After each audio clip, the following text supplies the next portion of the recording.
નમસ્કાર દર્શક મિત્રો, ગુજરાત ડિવિઝન ન્યૂઝમાં આપનું હાર્દિક સ્વાગત છે। સમાચાર દેવગઢ બારિયા તાલુકા પંચાયત કચેરી ખાતે સરકારી કાગળો સળગાવી દેવાતા ચકચાર મચી જવા પામી।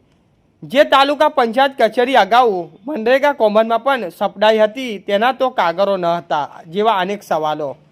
દેવગઢ બારિયા તાલુકા પંચાયતના રેકર્ડ રૂમમાં વર્ષો જૂના સરકારી સહી સિક્કા ધરાવતા દસ્તાવેજોના કાગળો શ્રમજીવીઓ દ્વારા સળગાવવામાં આવતા સમગ્ર પથકમાં ભારે ખળભળાટ મચી ગયો છે। ચોંકાવનારી બાબત એ છે કે જવાબદાર અધિકારીઓની હાજરી વિના માત્ર મૌખિક સૂચનાઓ આધારે આ કાર્યવાહી કરાઈ હોવાની ચર્ચાએ જોર પકડ્યું છે। ત્યારે દેવગઢ બારિયા તાલુકા પંચાયત કચેરી અગાઉ મનરેગા હેઠળ કરોડો રૂપિયાના કૌભાંડનું કેન્દ્ર બની ચૂક્યું હતું અને તે કૌભાંડ સંબંધિત મહત્વના દસ્તાવેજો પણ આ જ રેકર્ડ રૂમમાં સંગ્રહિત હોવાનું સામે આવ્યું હતું। આવી પરિસ્થિતિમાં સરકારી દસ્તાવેજો સળગાવવાની ઘટના અનેક ગંભીર પ્રશ્નો ઊભા કરી રહી છે।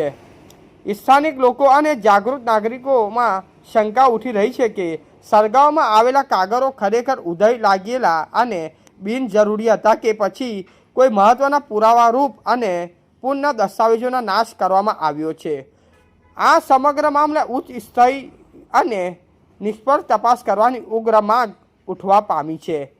આ મુદ્દે તાલુકા વિકાસ અધિકારીઓએ સ્પષ્ટ કરતા જણાવ્યું હતું કે રેકર્ડ રૂમમાં જગ્યાએ ઓછી હોવાની અને ઉધઈ લાગેલા જૂના દસ્તાવેજના કાગળો દૂર કરવા માટે આ કાર્યવાહી કરવામાં આવી છે અને મીટિંગ માટે જગ્યા જરૂરી હોવાથી રેકર્ડ રૂમમાં ખાલી કરવામાં આવ્યો હતો અને આ અધિકારીઓના આ નિવેદન બાદ પણ અનેક પ્રશ્નો ઉકેલ્યા જ રહ્યા છે કારણ કે સરકારી દસ્તાવેજોના નિકાલ માટે નિશ્ચિત નિયમો અને પ્રક્રિયા હોવા છતાં શું તે તમામ નિયમોનું પાલન થવું હતું કે કેમ તે અંગે સ્પષ્ટતા થવી જરૂરી બની છે।